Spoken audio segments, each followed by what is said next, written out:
Buenos Hola, días, profe. buenos días chicos. Vamos a esperar Buenos unos días, profe. minutos que se puedan unir la mayoría y comenzamos. Buen día, ¿cómo les va a todos? Buen día, profe.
Bueno, buenos días chicos. Vamos a ver si no veo que esté entrando más nadie, así que vamos a ver si empezamos con la clase de hoy.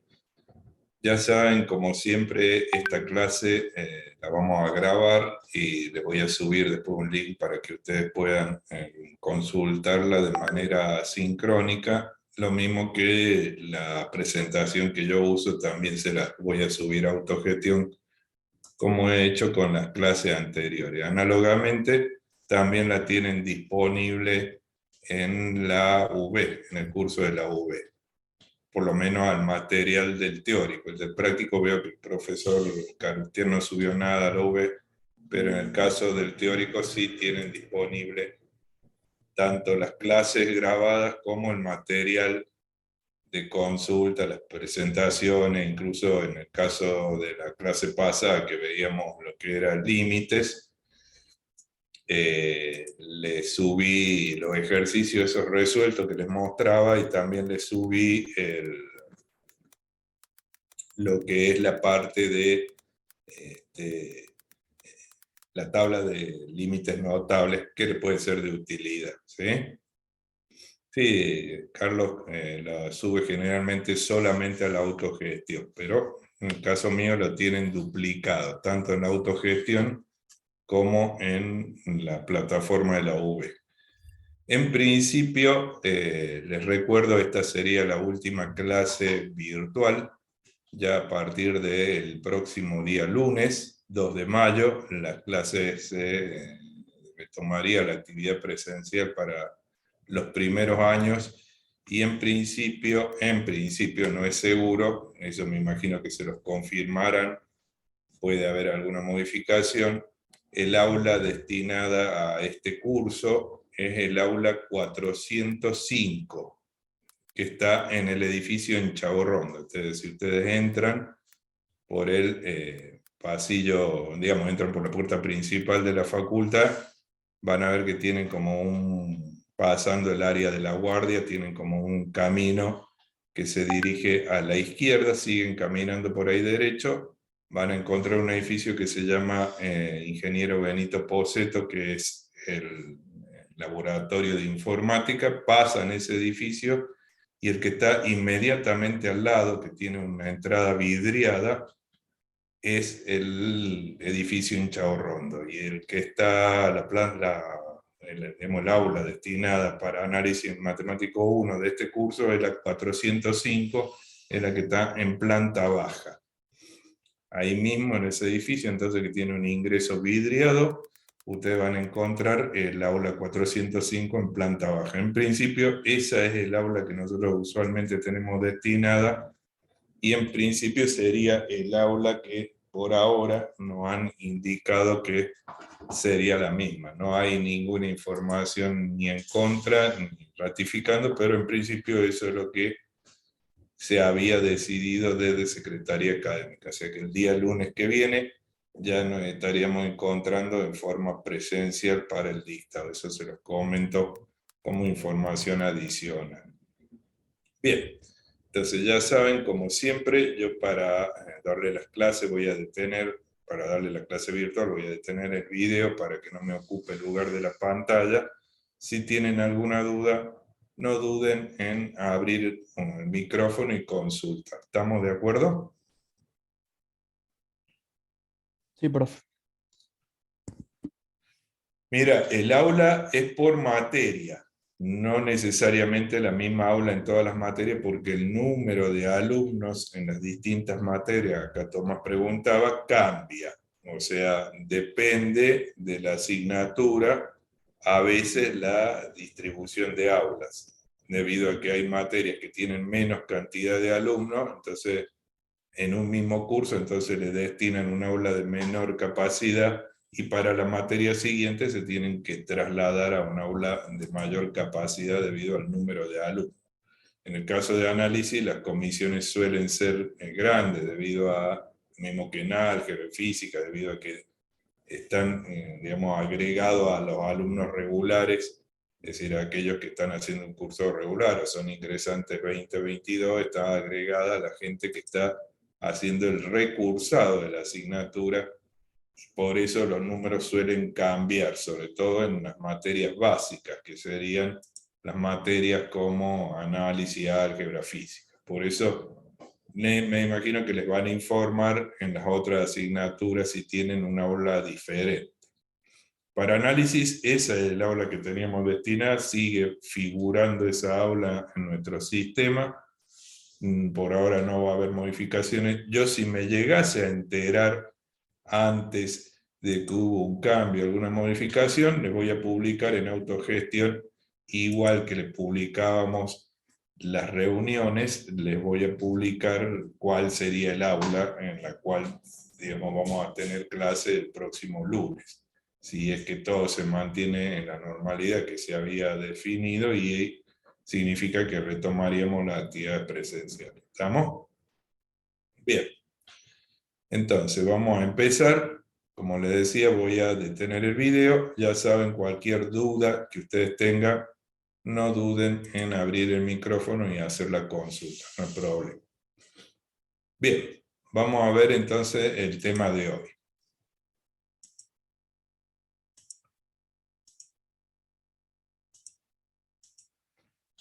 Bien, pueden ver mi pantalla, ¿verdad? Sí, profe. Sí. Sí, profe. Bien.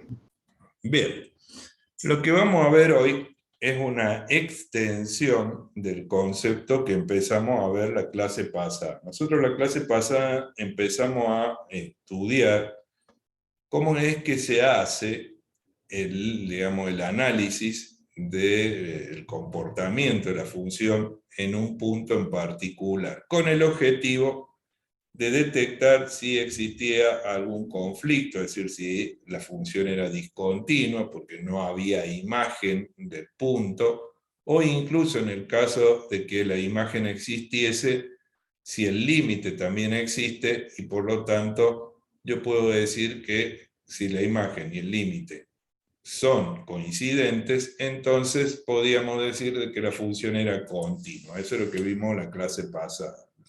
Pero todo esto se basa en el concepto de decir, bueno, yo tengo una función, tengo dudas de qué ocurre con la función en una coordenada en particular. Esta coordenada en particular puede ser, digamos, un valor que yo detecto a través del cálculo del dominio, ya les dije eso, es decir, una manera de saber dónde me conviene tomar límite. Bueno, sería agarrar y decir, primero calculo el dominio, veo cuál es el dominio de la función, entonces el dominio me dirá, son todos los valores reales distintos de tal y distintos de tal, entonces yo ya sé que hay puntos en donde puede haber algún problema, o el dominio son los valores menores que tal cosa y mayores que tal otra, entonces también tengo dos valores de referencia donde sería útil saber qué está ocurriendo. Esa es la manera en la que yo analizo, o sea, detecto cuál es el lugar donde me conviene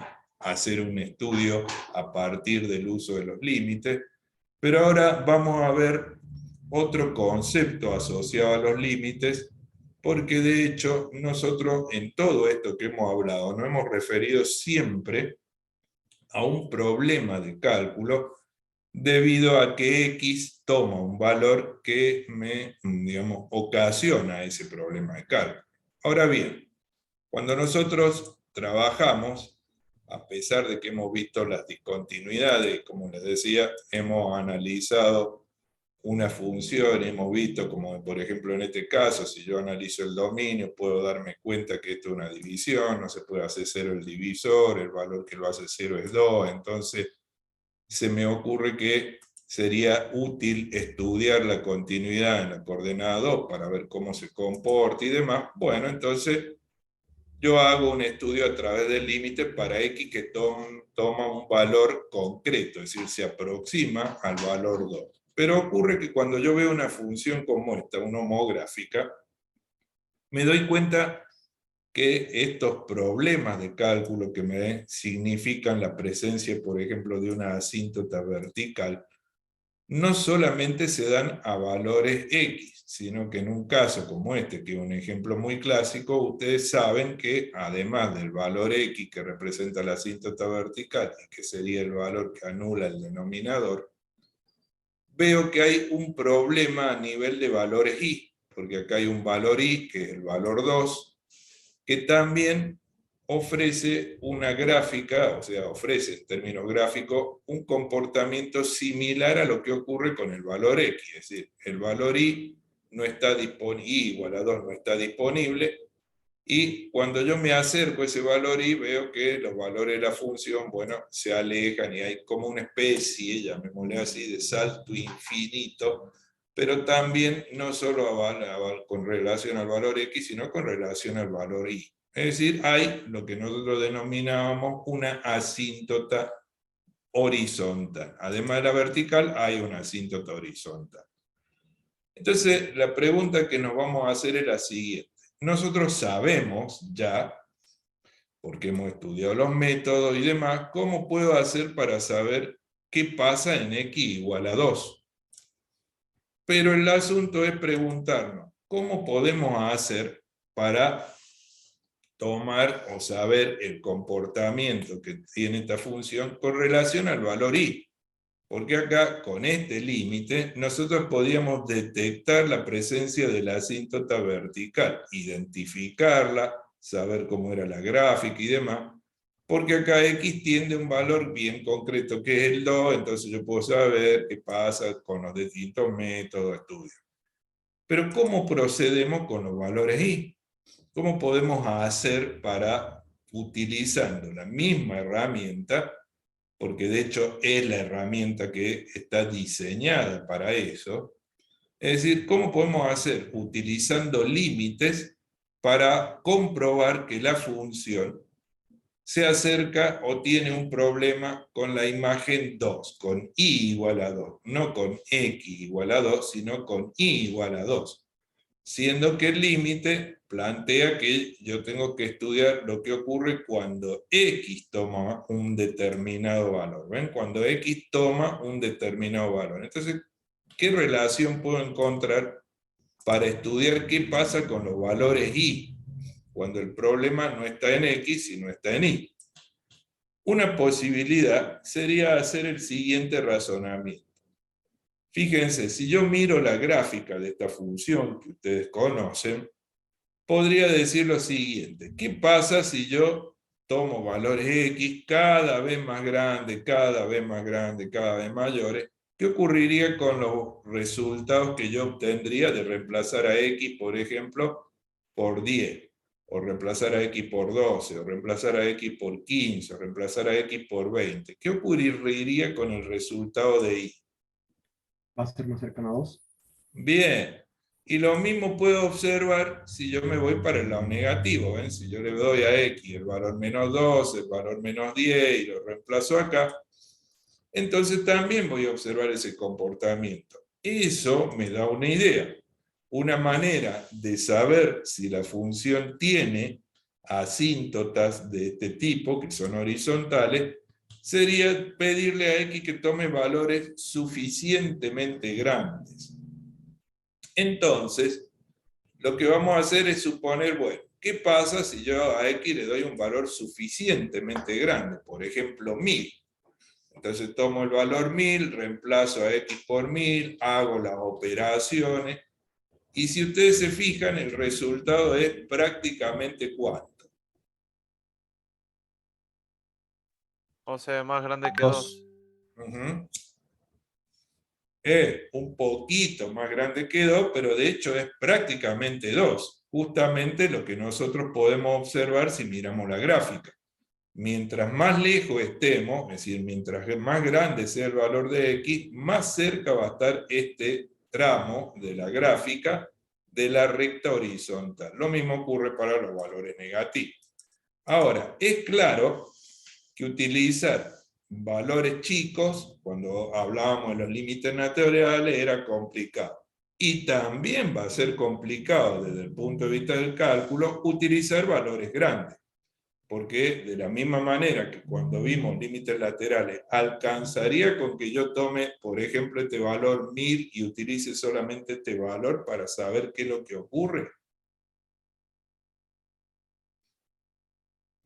¿Ustedes qué opinan?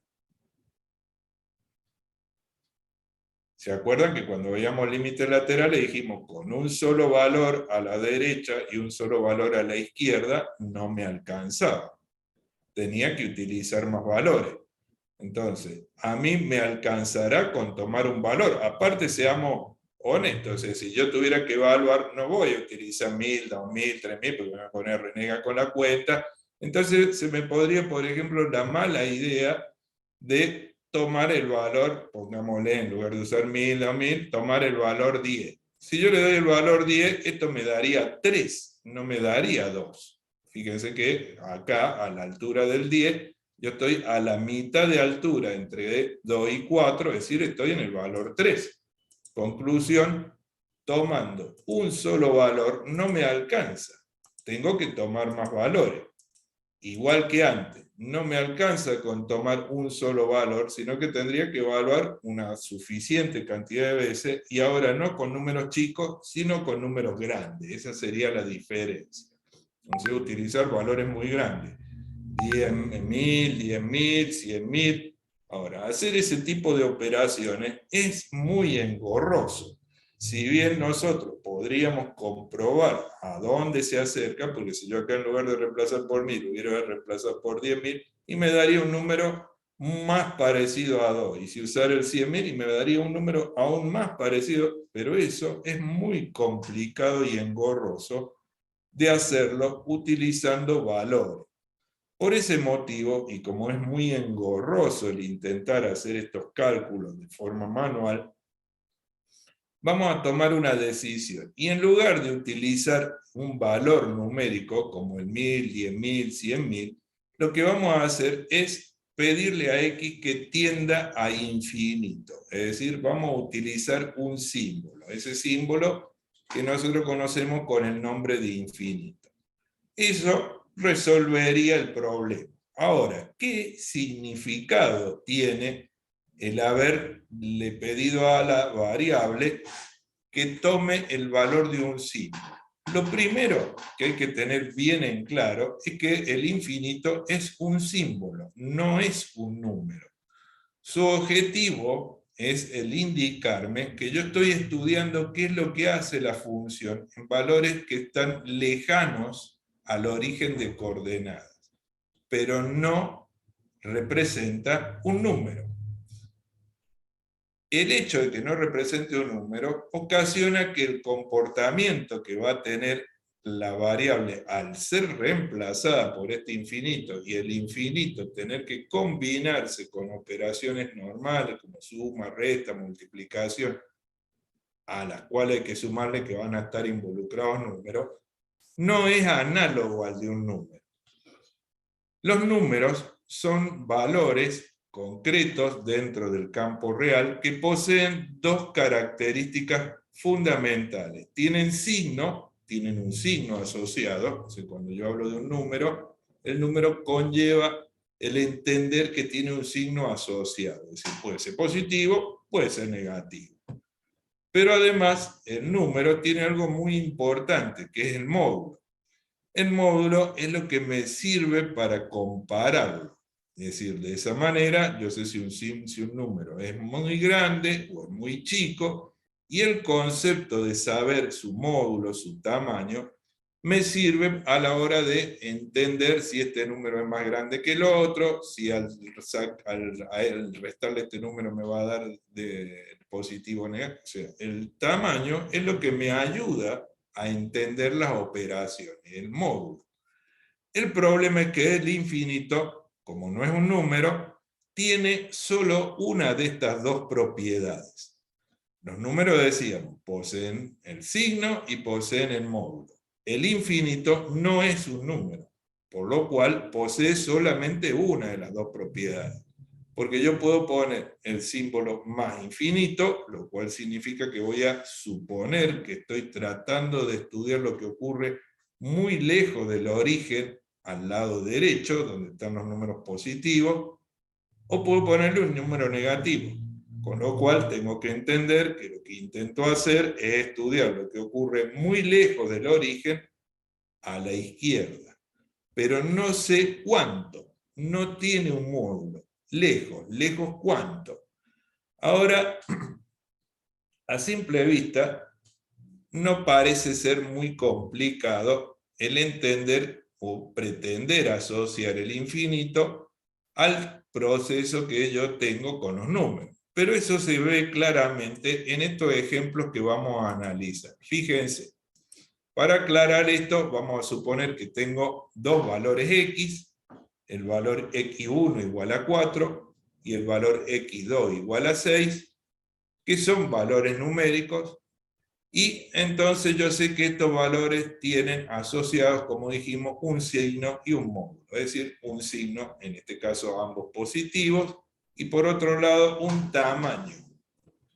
Ahora, si yo quiero hacer operaciones con el x1 y el x2, operaciones que a mí se me ocurran, por ejemplo, x1 menos x2 o x2 menos x1, no voy a tener problema en encontrar un resultado lógico para esto, dado que x1 era 4, x2 era 6, entonces si hago x1 menos x2, el tamaño de x2 es más grande que el de x1, por lo tanto al restarlo me va a dar un número negativo, y si hago al revés me va a dar un número positivo. O sea, no tengo problema en hacer la operación.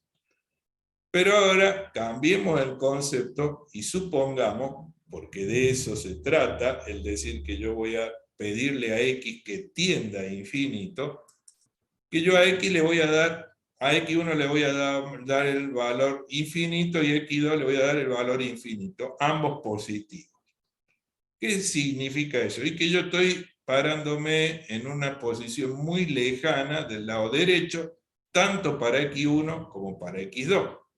Siempre estoy del lado derecho. Eso lo sé por el signo, porque el signo está presente. Ahora, tratemos de compararlo. Dijimos que estamos lejos de x, del origen de coordenada. Pero ¿cuánto de lejos? O sea, cuando considero x1 estoy más lejos que cuando considero x2, o cuando considero x2 estoy más lejos. Eso lo puedo saber. O sea, si yo hiciera x1 menos x2, ¿cuánto me daría infinito menos infinito? O si hago x2 menos x1, ¿cuánto me da? Es decir, ¿cuál de los dos está más grande que el otro, como en el caso de los números? En el caso de los números yo los podía comparar porque tenían módulos, pero dijimos que el infinito no tiene módulo. ¿Se podría decir cuál de los dos es más grande? El problema de que yo no pueda tener certeza de cuál de los dos es más grande hace que el resultado de esta operación, infinito menos infinito, tenga muchas posibles soluciones lógicas. Acá la solución, cuando son números, es una, y no hay lugar a duda que así. Pero cuando yo no tengo el módulo como auxilio, el saber cuánto me da esta operación ya empieza a entrar en el terreno de la suposición.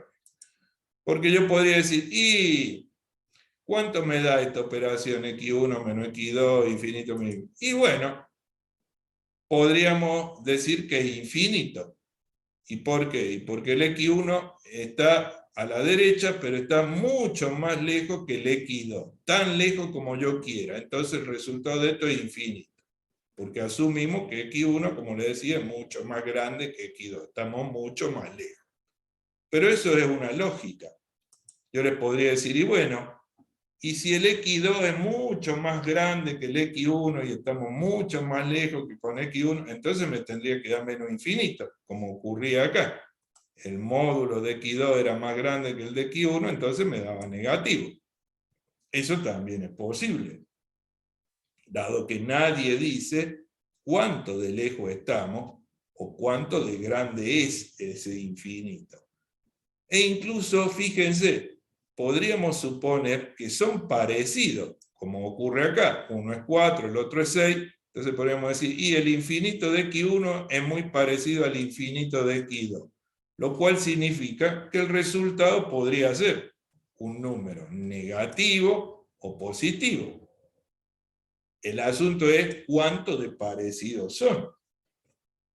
Eso significa que los resultados podrían ser infinitos. Es decir, en una operación como esta, yo no tengo un resultado único como ocurría con los números, sino que tengo en realidad infinitas posibilidades que guardan una lógica.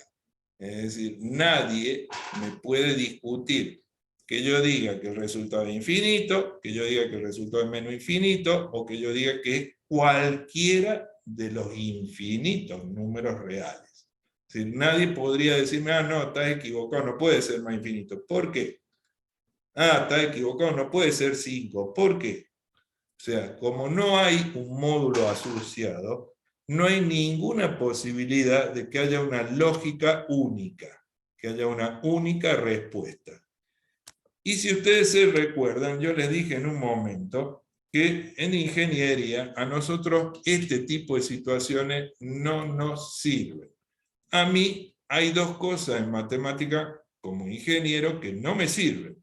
Una de las cosas que no me sirve es no tener una solución, como por ejemplo intentar dividir menos 4 dividido 0. No tengo solución para esa operación.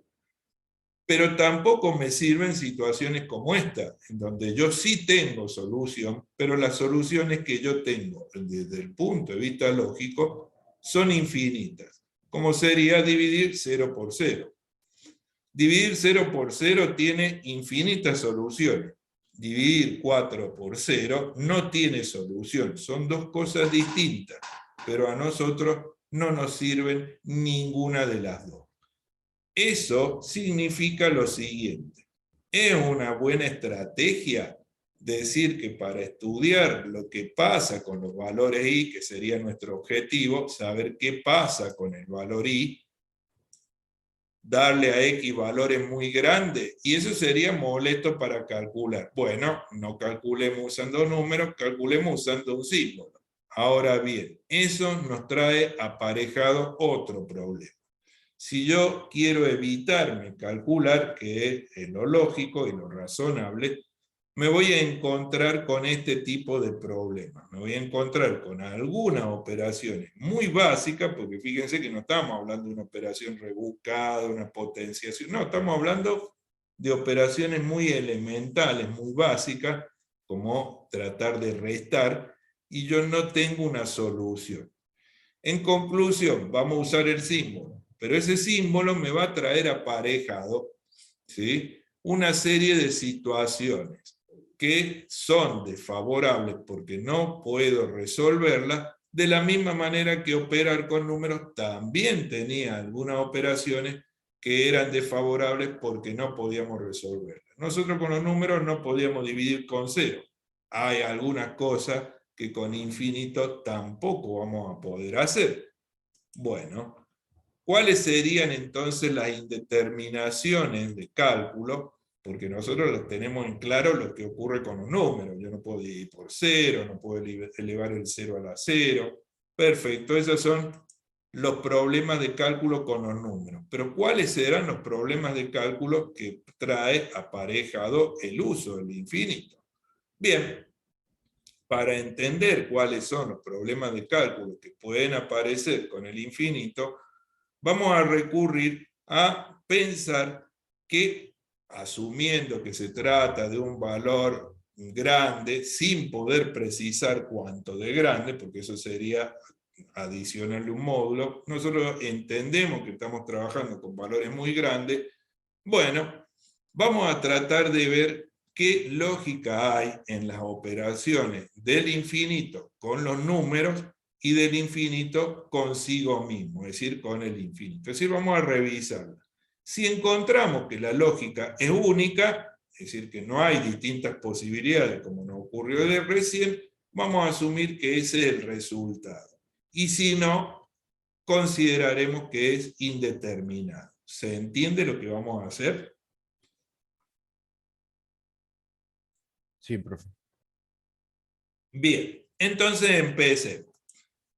Acá tenemos las operaciones del infinito con números, porque cuando yo lo reemplace en esa fórmula, puede ser que tenga x menos 5. Entonces, ¿qué es lo que tengo? Cuando reemplazo, infinito menos un número. O puede ser que tenga x más 4. Entonces, ¿qué es lo que tengo? Infinito más un número. O puede ser que tenga 4x. Entonces, es un número por infinito. Bien. Entonces, empecemos a revisar. Este es un número muy grande, ¿sí? No sabemos cuánto, pero es muy grande. Es lógico que si yo le sumo uno de los números reales, la lógica me dice que la única respuesta sería infinito. Bien, es lógico. Hay una sola respuesta, esta sería la respuesta. Después, si yo a un número también muy grande, no sabemos cuánto, pero muy grande, le restamos un número de los comunes y bueno, este podemos decir que va a seguir siendo grande. Puede ser que si yo a un número lo multiplico por algo muy grande y me va a dar más grande.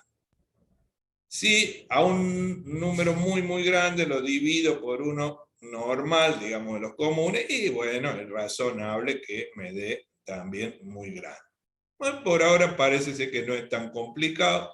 Si yo un número lo divido por un valor extremadamente grande, y bueno, el resultado va a ser extremadamente chico. Incluso como yo lo puedo hacer todo lo grande que quiera, entonces podría asumir que el resultado es todo lo chico que quiera, es decir, podría asumir que el resultado es cero. Con cierta lógica no habría problema en asumir eso. Después, si a un número a un número muy grande lo elevo a una potencia de las comunes, bueno, me va a dar bastante más grande, va a seguir siendo grande. Si yo un número lo multiplico por sí mismo una cantidad muy grande de veces, es probable que me dé muy grande. En principio, esto de analizar qué pasaría con el infinito y los números no parece ser tan complicado. Ojo, no parece. De hecho, de todas las operaciones que nosotros tenemos acá, vemos que solamente una estaría resultando en un número real, que es la división de un número por infinito. Esto. Ahora, eso parece tener cierta lógica y no ser tan complicado, pero veamos qué pasa cuando intento hacer esto, pero ahora ya empiezo a considerar que el infinito se puede llegar a, digamos, operar consigo mismo. Porque si yo tuviera una expresión donde tengo x al cuadrado menos x, y bueno, x al cuadrado me daría infinito. Menos x me daría infinito menos infinito. El tema es cuánto me da. Bueno, recién dijimos que ese es un problema. Pero veamos si son todas las operaciones las que tienen problemas. Si yo hago eso, puedo decir, bueno, infinito menos infinito, y no importa cuál de los dos sea mucho más grande que el otro, bueno, me daría. Este ya es un problema. Infinito menos infinito, ya dijimos que no nos da, y no nos da, y no sabe. Bueno, infinito por infinito, aparentemente, sí, también me daría infinito, no habría problema en entender que si yo multiplico algo muy grande por algo muy grande, no importa cuál de los dos factores sea más grande, el resultado sería muy grande. El tema es cuando intento hacer infinito menos infinito. ¿Cuánto nos daría eso? Y eso para darle una respuesta a eso, tenemos que pensar en lo mismo que el infinito menos infinito. Porque si el de arriba es mucho más grande, como tenemos acá, me daría infinito. Si el de abajo es mucho más grande, como tenemos acá, me daría 0. Y si son más o menos parecidos, y me tendría que dar cualquier número real. Un número entero, un número fraccionario, un número positivo, un número, no sé. O sea, no se puede dividir infinito dividido infinito de la misma manera que no podemos restar infinito medio, pues no sabemos exactamente cuánto nos da. Infinito a la infinito, también es lógico que me dé infinito. Pero digamos, en concreto, esta operación, la resta, y esta operación, la división, no están, digamos, disponibles o son un problema. Es decir, serían indeterminaciones de cálculo. Cuando yo quiero trabajar con el infinito, igual que intentar dividir 0 por 0, no puedo dividir infinito por infinito. Igual que no puedo hacer 0 a la 0, y bueno, tampoco puedo hacer infinito menos infinito. Es decir, las tengo que agregar a la lista que yo ya tenía, que eran 5. Bueno, ahora hay que agregarle 2 más, son 7. Pero esas serán las únicas. Ocurre que cuando yo tomo conciencia de este problema, empiezan a aparecer otros problemas que están en esta lista, que nosotros suponíamos que ya la teníamos controlada. Bueno, hay algunos problemas en esta lista. ¿Cuáles son esos problemas? Estos 3. Infinito por 0, que sería un número real. Nosotros dijimos acá que infinito por un número me da infinito. Infinito por 0, ¿cuánto me tendría que dar? 0. Porque Y porque no es un teorema del cero que se dice que cualquier número... Pero justamente eso, o sea, infinito no es un número. Infinito Ah, Usted pasa dio por en ahí. Es la un clave. símbolo, no un número. El teorema está, y tiene razón. Existe ese teorema y dice que cualquier número por 0 da 0. Pero acá el infinito no es un número, entonces no le hace caso a Es un esa símbolo. demostración. Claro. Infinito a la 0. Nosotros dijimos que el infinito a un número me daba infinito. ¿Cuánto me daría infinito a la 0? No se sabe. Y tampoco se sabe. Indeterminado.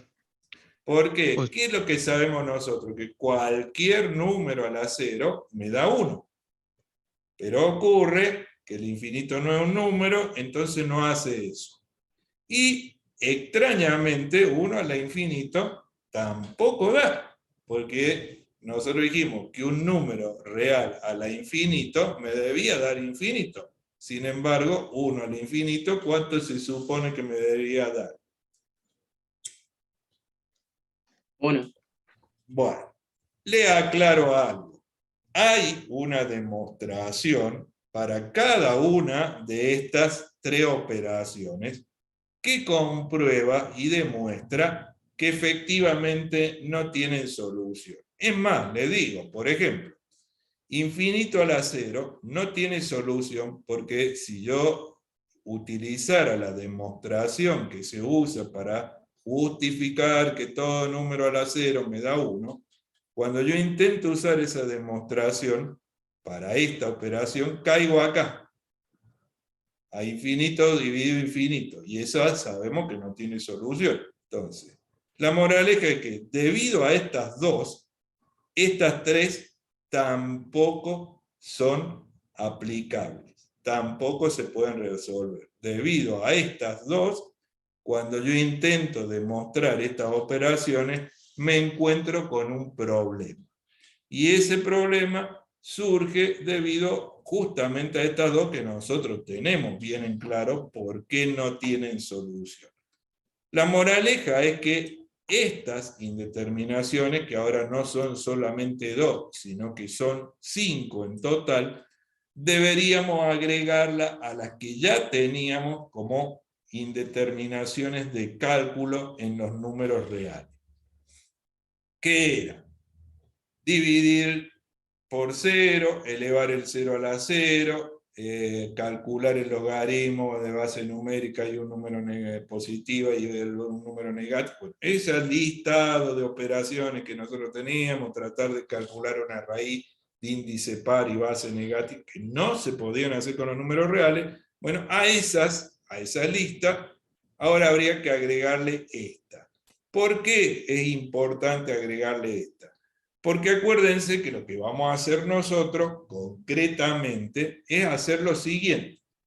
Vamos a tomar límite para saber si la función tiene o no una asíntota horizontal. Vamos a tomar límite. Vamos a pedirle a x que tienda a infinito. Entonces, como le vamos a pedir a x que tienda a infinito, vamos a aplicar el primer paso de los límites. ¿Cuál era el primer paso de los límites? demostrar si es continuo o discontinuo. Claro, o sea, pero ¿cuál era el primer paso concretamente? ¿Qué es lo que hacíamos como Evaluar la primer función en paso? el valor al que tiende. Exactamente, evaluar la función al valor al que tiende. Y si yo ahora le pido que tienda a infinito, eso significa que tengo que tomar a las x y reemplazarlas por infinito. ¿Estamos de acuerdo? Ahora, cuando yo haga eso, la operación va a cambiar y se va a transformar en una operación en la cual yo ya no tengo variables, tengo que operar el infinito con los números, tengo que operar el infinito y ver si llego o no a un resultado. Y acuérdense que en los límites nosotros hacíamos eso para saber si era discontinuo o no, así de toda la historia. Y saber si me hace falta un método o no. O sea, necesito hacer el primer paso para saber si necesito un método o no. Y obviamente cuando haga ese primer paso, van a aparecer todas estas operaciones de por medio y tengo que acordarme cuáles no puedo hacer. No puedo hacer infinito sobre infinito, no puedo hacer infinito sobre menos infinito, no puedo hacer 0 por infinito, no puedo hacer infinito a la 0. Esas no las puedo hacer. Lo cual significaría que tengo que recurrir a un método. ¿Se entiende, chicos? Sí, profe. Bien. Sí, profe. Entonces, veamos. De esa forma, yo podría, digamos, analizar cuáles son las discontinuidades que afectan valores i. Porque, como hemos visto en este ejemplo, y nos vamos a volver un instante para atrás, las discontinuidades, ¿ven? La interrupción a nivel gráfico afecta a un valor x, pero también puede afectar un valor y. Entonces, si yo veo que la discontinuidad, o supongo que la discontinuidad afecta un valor x, uso estos límites que ya conocemos, x que tiende a ese valor. Y cuando quiero saber si hay discontinuidades que afectan a valores y, bueno, en lugar de usar un valor, como vimos ahí, que es complicado, vamos a usar el infinito, pero con una cuestión adicional de que habrá que agregar esta discontinuidad. Perfecto.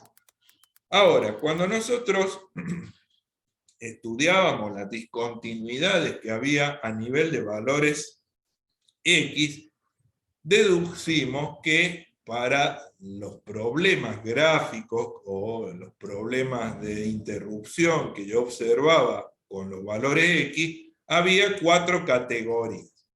O había un punto vacío, o había una discontinuidad de primera especie, o había un salto finito, un salto infinito. Recordemos, el punto vacío, acá no existe la imagen, pero existe el límite, o sea, no tengo el valor de f de a, pero tengo el límite de x que tiende a a. Existen los dos valores, existe el valor de f de a y existe el valor del límite, pero no coinciden. O existen dos valores distintos para el límite y no existe la imagen, o no existe ninguno de los dos valores del límite, ni el de la derecha ni el de la izquierda, es decir, no hay ni un valor único ni nada, y tampoco hay imagen. Bueno, yo sé que eso es lo que ocurre cuando yo estudio el comportamiento referido a los valores X. ¿Qué pasará con los valores Y? Con los valores y se producen inconvenientes del mismo tipo o es otro tipo de inconvenientes. Bueno, por suerte, para los valores y, los problemas son menos. Son menos porque el valor y no es tan crítico. Recuerden lo que habíamos visto en su momento con el codominio y toda la historia esa. Y recordemos que el conjunto más crítico en la función es el dominio. Es decir, el dominio tiene que estar bien definido, tiene que ser muy preciso. Pero cuando analizamos la imagen, nosotros decimos, ¿y qué pasa si yo en lugar de la imagen pongo el codominio? Es como que me advierten, che, mira, la imagen no es tan problemática. Bueno, por ese motivo, las indeterminaciones o las discontinuidades que afectan a la imagen no son tantas o, digamos, no son de tal variedad como las que afectan a X, que son estas. Estas son las discontinuidades del dominio. En la imagen tenemos menos problemas. En concreto, solo dos tipos de problemas. Cuando nosotros tenemos problemas con el eje Y, lo que tenemos es o una asíntota horizontal, como la que vimos en el ejemplo, o una asíntota oblicua. El asunto es que ya sea una asíntota horizontal o sea una asíntota oblicua, se trata de rectas. Rectas. Las horizontales, bueno, son rectas que tienen la particularidad geométrica y gráfica de ser paralela al eje de las X. Y las asíntotas oblicuas serían rectas que tienen cualquier inclinación. En general hay tres categorías de asíntota. Una son las verticales, que serían estas, los saltos infinitos, también conocidos como discontinuidades asintóticas, porque representan gráficamente una recta vertical paralela al eje Y, y tenemos otros dos tipos de rectas que también son asíntotas, las horizontales y las oblicuas. Ambas asíntotas son también rectas, solamente que una es paralela al X y la otra es una recta con cualquier inclinación. En el práctico seguramente ustedes van a ver ejemplos de cálculo de estas dos asíntotas que les menciono. Pero para redondear la cuestión, la historia sería, bueno, se trata de rectas. Entonces, si yo pienso que las discontinuidades de la imagen son rectas, con el límite para X que tiende a infinito, yo debería poder calcular los elementos que me sirven para definir una recta. Una recta es básicamente una ecuación lineal. La ecuación genérica de una recta es A por X más B, donde A representa la pendiente, la inclinación de la recta, dado que A coincide con el valor que toma la función tangente del ángulo que tiene la recta con el eje de las X, eso se llama pendiente, y B representaba el término independiente u ordenada al origen, el lugar donde la recta corta al eje vertical. Eso es lo que nosotros sabemos de la función lineal. Quiere decir que una asíntota horizontal debería tener una ecuación como esta, solamente que en la asíntota horizontal ya sabemos que el ángulo es 0, la tangente 0 es 0, entonces yo acá no voy a tener esta parte de la fórmula, no voy a tener AX porque A valdría 0, sino que voy a tener solamente el valor de B. Es decir, voy a tener el lugar donde la recta está ubicada sobre el eje de las Y, y de ahí dibujo algo horizontal y chau problema. Y en las oblicuas voy a tener una ecuación completa, es decir, voy a tener un valor para A y un valor para B, porque es una línea inclinada, tiene una inclinación, tiene una pendiente y corta en algún lugar al eje de las X.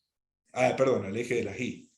Moraleja, si yo intento calcular con límites las asíntotas horizontales y las asíntotas oblicuas, yo debería poder calcular A y B para saber si se trata de una asíntota horizontal o si se trata de una asíntota oblicua y ver dónde corta el eje de la Y.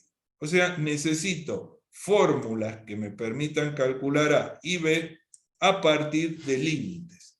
Esas fórmulas están, no las vamos a ver cómo se demuestran, pero están. Entonces habría una primera fórmula, que es esta que está acá. La pendiente A es el límite de X que tiende a infinito del cociente de la fórmula que yo tenga, la función que yo tenga, dividido X. Entonces yo agarro la fórmula de la función, la divido por X, tomo el límite de esa expresión para X que tiende a infinito y de esa manera puedo calcular A. Resuelvo el límite y si no lo puedo resolver, recurro a un método y trato de resolverlo con el objetivo de conocer un valor para A. O sea, evaluamos directamente y nos da un valor, o si no podemos, probamos con algún método hasta obtener un valor, con el objetivo de saber cuánto vale A. Pueden ocurrir obviamente dos cosas. Que A me dé 0, ¿sí? Digamos más de dos cosas. En realidad acá hay tres posibilidades. Que A me dé 0, entonces eso significa que la pendiente es nula, y entonces la función va a tener, como decíamos, una asíntota que forma un ángulo de 0 grados con el eje horizontal, es decir, una asíntota horizontal que va a estar ubicada en algún lugar. Puede ser que A me dé un número cualquiera, distinto de 0, positivo, negativo, es decir, pendiente no nula. Eso significa que voy a tener una recta inclinada, positivamente si el ángulo está entre los 0 y los 90, o negativamente si el ángulo está entre 90 y 180. Y puede ser que no encuentre el valor. No lo encuentre, pruebe con algún método, trate de calcular y nunca, nunca después de haber probado llegue a un valor, en cuyo caso tengo que asumir que no hay ni asíntota horizontal ni oblicua, porque puede ser que la función no tenga asíntota horizontal ni asíntota oblicua. Hay funciones que tienen las tres categorías de asíntotas, o sea, tienen asíntotas horizontales, oblicuas, verticales. Hay funciones que tienen solamente una, solamente verticales, solamente horizontales o solamente oblicuas, y hay asíntotas que tienen una combinación, cualquiera, o sea, vertical y horizontal, vertical y oblicua, oblicua y horizontal, no sabemos. El tema es que con esta formulita yo podría calcular la pendiente. Ya saben, como todo límite, primero evalúo, veo si llega un resultado. Si no llega un resultado, aplico algún método y trato de encontrar un resultado. Si porque evalué o porque apliqué un método me da 0, es horizontal. Si porque evalué o apliqué algún método me dio un número, es oblicua. Y si no pude llegar ni evaluando ni con los métodos, recién ahí asumo de que es sin asíntota horizontal y sin asíntota oblicua. Pero ese sería A. Nos falta la fórmula que nos permita calcular B. Porque, por ejemplo, yo acá sé que es paralela al eje de las X, porque es horizontal, pero no sé a dónde está. Puede estar más arriba, puede estar más abajo. Necesito B, el valor de B. B es el lugar donde está ubicada o donde corta al eje de la X. Donde está ubicada si es horizontal o donde cruza el eje de la X si es oblicua. Bueno, me hace falta una fórmula para B. La fórmula para B también está disponible. Después de calcular A, puedo calcular B con esta fórmula. Límite de X que tiende a infinito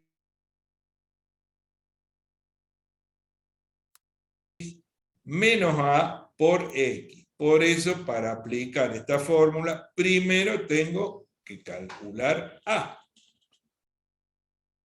¿Por qué? Porque para poder calcular B, fíjense que en la fórmula me aparece A. Entonces, si A es 0, todo esto desaparece y no hay problema y ya está.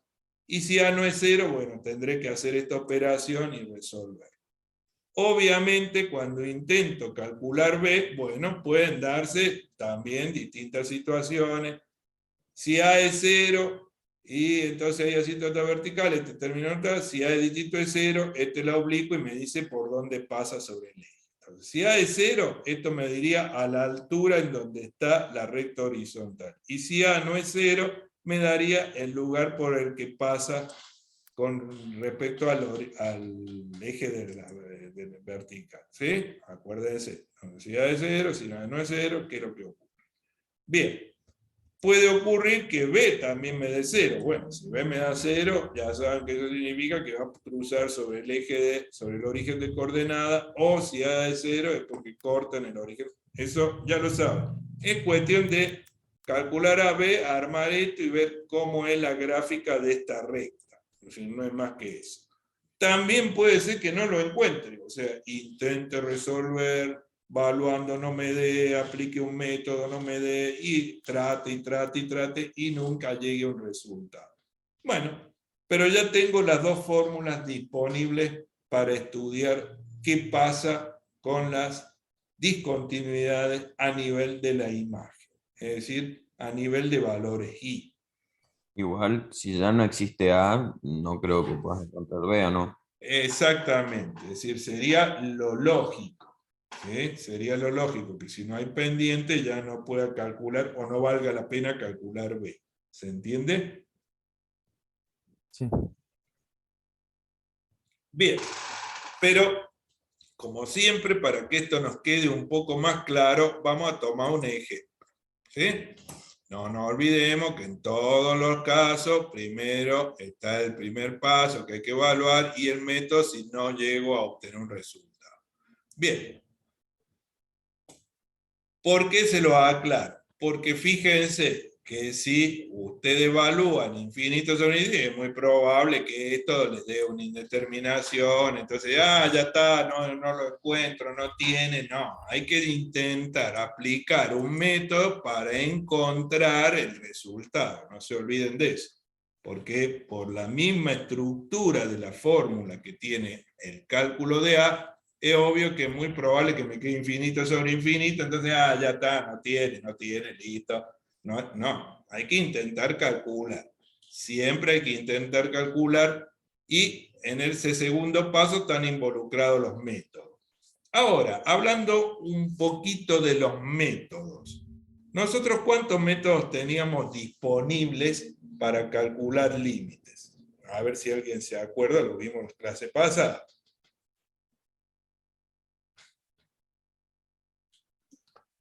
Tres métodos. Método algebraico. Teníamos 3 métodos. El primero, ¿cómo se llamaba?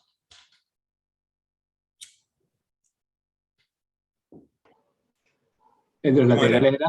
Bien, Método límite de lateral. límite El segundo Álgebra. límite por Método modificaciones algebraico. laterales, y el tercero. notables. Muy bien. Entonces, límites laterales, límite algebraico, modificaciones algebraicas y límite notable. Ahora fíjense que me hablan de que tengo que usar un método. Pero ¿tendremos los 3 métodos o no?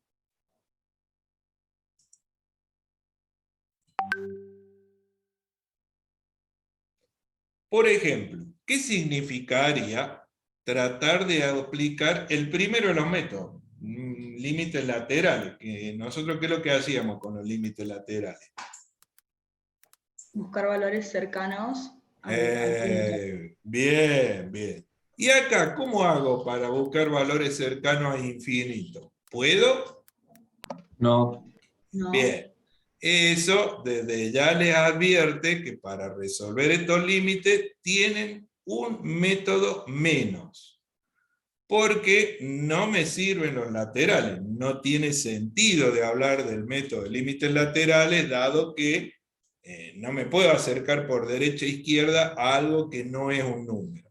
Sí tengo disponibles modificaciones algebraicas y sí tengo disponibles notables. Porque si ustedes se fijan en esa tablita de límites notables que yo les pase, van a encontrar al final unos límites, algunas fórmulas que están planteadas para el caso de los X que tienden a infinito, es decir, justamente este tipo de límite. Entonces, ojo con los métodos, tenemos uno menos, pero vamos a ver, como les decía, un ejemplo. Entonces, supongamos que yo tengo esta función. ¿Ven? Esta es una función que es de tipo exponencial, porque X está como exponente. Esta función, ¿sí? Vamos a intentar deducir cuáles son los problemas que tiene a nivel de la imagen, no a nivel del dominio, porque podríamos decirnos que tiene un problemita de cálculo con valores en X, porque X figura como denominador, ¿ven? En el exponente está como denominador, 1 sobre X. Quiere decir que yo a X le podría dar el valor 0.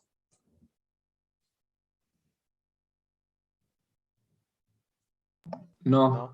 Bueno, entonces ya sabemos que un problema con X tiene un problema con X concretamente en la coordenada X igual a 0. Para saber cómo es la gráfica en la coordenada X igual a 0, ya sabemos lo que tenemos que hacer.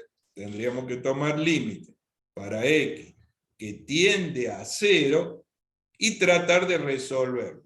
seguramente cuando reemplace a x por 0 no voy a poder resolver, entonces usaré algún método. Ahí sí puedo usar límites laterales, acercarme al 0 por la derecha, por la izquierda y ver qué es lo que pasa. Podría usar modificaciones algebraicas si es que se puede y demás. O límites notables si no veo que no. Ya sabemos cómo hacer para saber qué pasa en 0. Pero además, mi idea es que podamos saber qué pasa con la imagen. Es decir, esta función que ya sabemos que algún problemita tiene en 0, no sabemos bien cuál, pero sabemos que tiene. ¿Qué tendrá a nivel de la imagen? Bueno, para saber, el camino es otro. Arrancamos calculando A. A era el límite de x que tiende a infinito. Entonces hacemos 1 sobre 3 elevado a la 1 sobre x dividido a x. Porque fíjense que la fórmula de A es f de x, es decir, toda la fórmula de la función dividido x. Reemplazo a x por infinito, que es el primer paso. Entonces acá me queda 1 sobre infinito me da 0. Entonces tengo 3 a la 0. 3 a la 0 es 1. 1 dividido 1, 1. Y abajo tengo una x. Entonces me quedará infinito, infinito, infinito. 1 sobre infinito, 0. Perfecto. Entonces llego a la conclusión de que A vale 0. Eso, de acuerdo a lo que nosotros vimos recién, implica una asíntota de tipo horizontal, porque la pendiente es nula. En una asíntota horizontal.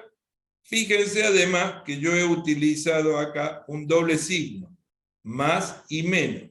He dicho que x debe tender a más infinito y a menos infinito. Eso les recuerdo y les aclaro que es conveniente probarlo, porque puede ser que la función tenga una asíntota en la, digamos, para el lado positivo, distinta de la asíntota que tiene para el lado negativo, lo cual significa que conviene controlar para los dos lados. Es decir, pensar en que yo me paro muy a la derecha, infinito positivo, o muy a la izquierda, infinito negativo. Conviene. En el práctico seguramente van a haber prácticas y ejemplos de esto, pero siempre conviene probar para los dos lados. Bien. Correcto. Me tendría una asíntota horizontal. Pero me falta saber dónde está ubicada. Sabemos que es paralela al eje X, pero no sabemos a dónde está ubicada. ¿Podría ser el eje X? Sí, puede ser el eje X. ¿Podría estar más arriba? Podría estar más arriba. ¿Podría estar más abajo? Podría estar más abajo. Ahora, ¿cómo voy a saber dónde está? Calculando B. B es el valor donde pasa sobre el eje. Entonces, si B me da 0, es porque es el mismo eje. Si B me da un número positivo, es porque está arriba. Si B me da un número negativo, es porque está abajo. Yo sé qué forma tiene la recta, pero me falta saber dónde está ubicada. Y para eso calculo B. B lo calculo con la otra fórmula. La otra fórmula era f de x menos a, que yo ya lo calculé, por x. Acá, antes de evaluar, eliminamos esta parte. ¿Por qué antes de evaluar? Y porque si yo no lo hago, evalúo, ¿qué es lo que va a ocurrir? 0 por infinito, ¿se puede calcular? No. Entonces siempre me daría un problemita digamos, de cálculo. ¿Se entiende, chicos? Sí, profe. Bueno. Sí, profe. Entonces, calculamos B, entonces como decíamos, esta parte de la fórmula se va porque hay un 0, entonces me queda 1 sobre 3 elevado a la 1 sobre x, otra vez reemplazo a x por más menos infinito, pruebo con los dos por las dudas, hay alguna cosa rara. Entonces acá me va a quedar 1 sobre más o menos infinito, me va a dar 0, eso ¿cómo lo sé? Por las operaciones que habíamos dicho, un número real dividido infinito me va a dar un número muy chico, es decir 0, 3 a la 0 es 1, 1 dividido 1, 1, b es 1. Entonces, se trata de una recta horizontal que está desplazada hacia arriba, a la altura del 1, en el eje de las Y. Y ahí dibujo una recta horizontal, y ahí tengo la asíntota, y ahí podemos ver la gráfica y demás. Recuerden que lo que yo he hecho acá es concentrarme solamente en lo que pasaba con la imagen. Además, tendríamos que controlar qué pasa con el valor del dominio, es decir, con x igual a 0, que no está en el dominio y hay un problema y hay que ver. Pero ¿se entiende cómo se aplican estas fórmulas? Sí, profe. Sí, profe. Bien. Sí. Bien. Sí, profe. Entonces, esta función tiene una asíntota horizontal y la ecuación de esa asíntota es y igual a 1, porque a vale 0. Es decir, acuérdense que la ecuación genérica era ax más b. Entonces a vale 0, b vale 1, este término desaparece y me queda simplemente y igual a 1. Y se acabó el problema. Bien. Lo último que les voy a comentar, y que probablemente también lo van a ver en el práctico, si no lo llegan a ver en algún momento en el práctico y quieren que se los muestre, me avisan el lunes que viene y lo vemos ahí en clase, se lo explico, incluso les explico en detalle por qué hay que considerar el más y el menos y por qué a veces puede ser diferente, lo vemos ahí, no es problema. Pero lo único que les voy a aclarar es que, como les había mencionado, el conjunto de la imagen no es un conjunto tan restrictivo o tan crítico como lo es el dominio. Eso trae aparejado una situación. Ustedes seguramente conocen una definición referida a la asíntota. ¿Cuándo ustedes dicen que una recta es asíntota de una gráfica? ¿Qué significa que una asíntota que una gráfica tenga una asíntota? ¿Qué significará? ¿Qué pasaba con la... Que no existen valores donde esté asesino? Claro, es decir, ustedes saben que supuestamente cuando hay una asíntota, la gráfica, como dice ahí, se acercaría a la recta y no la cortaría. Eso es lo que ustedes saben. Esa definición que les mencionaron no está mal, porque cuando les explicaron esa definición hacían referencia a la función homográfica. La función homográfica es esta que vimos al comienzo, vamos a verlo al dibujito para recordarlo, pero digamos, hacía referencia a esta gráfica. Entonces, esta función, como decíamos, tiene dos asíntotas, una horizontal, otra vertical. La horizontal ahora ya saben cómo calcularla con mayor precisión. Antes tenían un proceso alternativo, pero ahora saben por qué es así. Entonces, esto se acerca a la vertical, pero no lo toca. Esta se acerca a la horizontal, pero no lo toca. Este se acerca a la horizontal, se acerca. Entonces le dijeron, las asíntotas son rectas, a la que la gráfica se acerca y nunca la toca. Bien. Eso que le dijeron, como estaba basado en esa situación, en esa función, es completamente cierto. Pero ocurre que el tema no necesariamente es tan así para todas las funciones. No le aclararon que no es así, pero en realidad no necesariamente se cumple en todas las funciones. Debido a que si yo tengo una función como esta, ¿ven? Esta es una función hiperbólica, les había comentado en su momento que las funciones que son hiperbólicas, ¿cuáles son las hiperbólicas? Las que tienen como fórmula una división, suelen tener asíntota.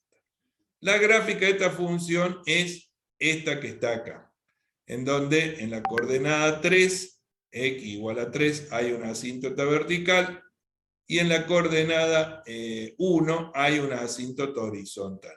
¿Cómo calcular la asíntota? No hace falta que se lo diga. En el dominio, esto es un trinomio cuadrado perfecto, es decir, a pesar de que se trata de una ecuación de segundo grado, el único valor que la anula es el número 3. Entonces, acá el único problema es el número 3. El número 3 anula el divisor. Si yo tomo límite para x que tiende a 3, me voy a dar cuenta que está esta recta. Y si uso las dos formulitas que vimos recién, cálculo A, cálculo B, me va a dar que tiene una horizontal. Pero cuando yo grafico, fíjense cómo es la gráfica. Esta rama no toca la vertical y se acerca a la horizontal. Y esta otra rama no toca la vertical, se acerca a la horizontal, porque la horizontal es una asíntota y debe cumplirse que la gráfica se acerque, pero fíjense que tiene algo raro, porque corta a la asíntota horizontal. La corta en la coordenada x igual a 15 séptimos. La corta. Y usted me dice, ¿y por qué? Por justamente lo que les había dicho.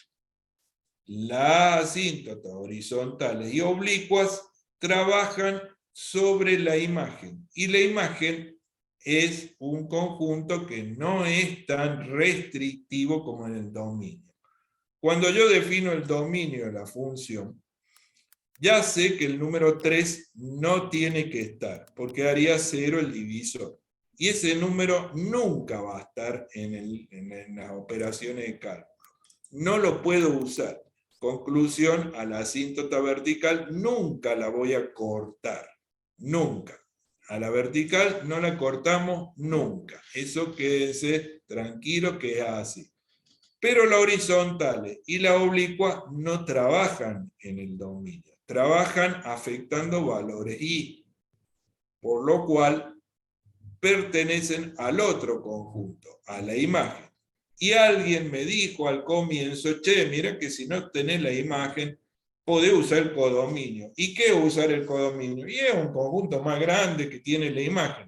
Quiere decir que en el codominio hay valores que se pueden agregar y que no forman parte de la imagen. Es decir, hay un número que no debería estar en la imagen y sin embargo está.